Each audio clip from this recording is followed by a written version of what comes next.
అధ్యక్ష ఈ చెప్పాలంటే చాలా ఉన్నాయి అధ్యక్ష. మా కౌశిక్ రెడ్డి గారు ఇక్కడే ఉన్నారు, హుజూరాబాద్ ఎమ్మెల్యే గారు. ఆ ఎమ్మెల్యే గారు గతంలో అక్కడ హుజూరాబాద్లో మరి కేసీఆర్ గారు స్వయంగా పోయి అక్కడ భిక్షపతి అని ఒక రైతు చనిపోతే మా మధుసూనాచారి గారు మాజీ స్పీకర్ గారు కేసీఆర్ గారు స్వయంగా పోయి ఆ రైతును పరామర్శించి ఆ కుటుంబాన్ని ఆదుకున్న పరిస్థితి. పాము కాటుతో చనిపోయినారు అధ్యక్ష. ఏముండే అధ్యక్ష కాంగ్రెస్ పార్టీ ప్రభుత్వం యొక్క పర్ఫార్మెన్స్?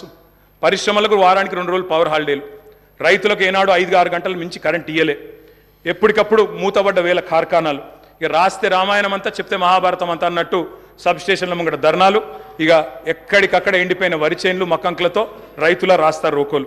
అధ్యక్ష ఆనాడు విద్యుత్ శాఖ మంత్రిగా ఆర్థిక శాఖ మంత్రిగా రోషయ్య గారు ఉండేది అధ్యక్ష, కొనిజేటి రోషయ్య గారు. రోషయ్య గారు స్వయంగా ఒకసారి స్టేట్మెంట్ ఇచ్చినారు. ఏమని? నేను గనక 1 సంవత్సరంన్నర లోపల విద్యుత్ వ్యవస్థను చక్కగా చేయకపోతే ఉరేసుకుంటా అన్నారు అధ్యక్ష ఇదే శాసనసభలో. సంవత్సరంన్నర తర్వాత తుమ్మల నాగేశ్వరరావు గారు ఇంకా పెద్దలు వారందరికీ తెలిసి ఉండాలి, గుర్తుండాలి. ఆ రోజు రోషయ్య గారు బ్యాగులో పెట్టుకుని తెచ్చుకున్నారు అధ్యక్ష ఉరితాడు. నా వల్ల కాలేదు, ఇక ఉరేసుకోవడానికి నేను రెడీగా ఉన్నా అని చెప్పి ఇదే శాసనసభకి ఉరితాడు కూడా తెచ్చుకున్నారు అధ్యక్ష. అది వీళ్ళ పర్ఫార్మెన్స్. అధ్యక్ష విద్యుత్ సంస్థల లెక్కలు చెప్పిన అధ్యక్ష, లెక్కలు తప్పకుండా లెక్కలు చెప్పాలా. నేను లెక్కలు చెప్పాను. అప్పుల పాలు చేశామన్నారు, అప్పుల పాలు గౌరవ శాసనసభ్యులకు సబ్జెక్ట్ చెప్ప ఏం చెప్తున్నా లెక్కలు చెప్తున్నా సార్, లెక్కలు చెప్తున్నా. స్వర్గీయ రోషయ్య గారు ఈ భూమి మీదనే లేడు కాబట్టి ఆయన పేరు తీసుకోవాల్సిన అవసరం లేదు. ఓకే సార్, ఎవరైనా బతికున్న వాళ్ళు ఉంటే వాళ్ళ పేరు తీసుకో తప్పకుండా సార్. స్వర్గీయ రోషయ్య గారి గురించి నేను ఏమన్నా తప్పుగా మాట్లాడితే మీరు చర్య తీసుకోవచ్చు సార్, అది మీ మీ మీ మీ డెసిషన్ సార్ అది. అధ్యక్ష మీరు విద్యుత్ సంస్థల అప్పుల లెక్క చెప్పినారు, నేను ఆస్తుల లెక్క చెప్తా సార్. అధ్యక్ష 81,516 కోట్ల అప్పు చేసిపోయిండ్రు అన్నారు అధ్యక్ష. కానీ కేసీఆర్ గారి ప్రభుత్వం తెలంగాణ రాష్ట్రం ఏర్పడిన తర్వాత సృష్టించిన ఆస్తుల గురించి చెప్పలేదు అధ్యక్ష. ఉద్దేశపూర్వకంగా బదనాం చేయడానికి, బట్టగాల్చి మీదేయడానికి, అప్పుల సాకు చెప్పి 6 గ్యారంటీలు గొట్టెతందుకు ఒక ఉపోద్ఘాతాన్ని రూపొందించి ఇగో అప్పుల పాలైపోయింది దివాలా తీసిందని చెప్పి తప్పించుకోవడానికి తప్ప ఇంకోటి కాదు అధ్యక్ష. అధ్యక్ష ట్రాన్స్కో, టీఎస్ ట్రాన్స్కో అధ్యక్ష, ఇంకొక మాటలో చెప్పాలంటే అధ్యక్ష వీళ్ళు అప్పచెప్పిపోయినాడు 2014లో. విద్యుత్ శాఖ అతి భయంకరమైన శాఖ అధ్యక్ష, అతి భయంకరమైన శాఖ, అత్యంత దురవస్థలో మాకు అప్పచెప్పిపోయినారు. అప్పచెప్పిపోయినప్పుడు ఏంది అధ్యక్ష పరిస్థితి? 2700 మెగావాట్ల కరెంటు లోటు ఆ రోజు తెలంగాణ ఏర్పడ్డ నాడు.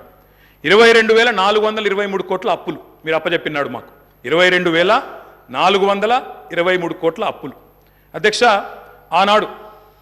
ఇది ఆ రోజు మీరు అప్పచెప్పినప్పుడు అప్పులు 22,000, లోటు 2,700.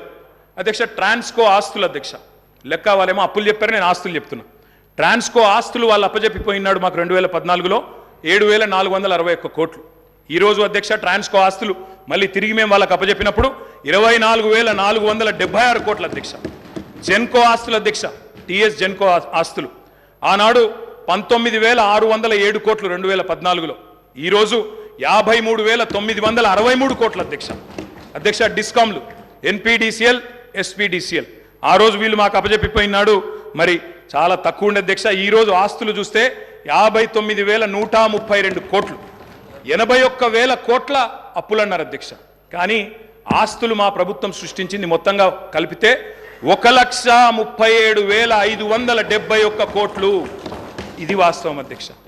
ఆస్తులు మాత్రం చూపెట్టకుండా అప్పులు మాత్రం చూపెట్టి తిమ్మిని బమ్మిని చేసి ఏదో బుకాయించేదో చేస్తాం, జాదుగర్ చేస్తామంటే కుదరదు అధ్యక్ష.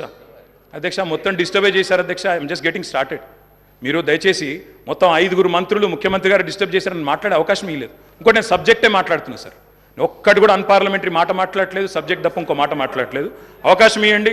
ప్రతిపక్షాలు నిర్మాణాత్మకమైన సూచనలు చేస్తే వారు వెల్కమ్ చెప్తానన్నారు, అందుకే చెప్తున్నా అధ్యక్ష.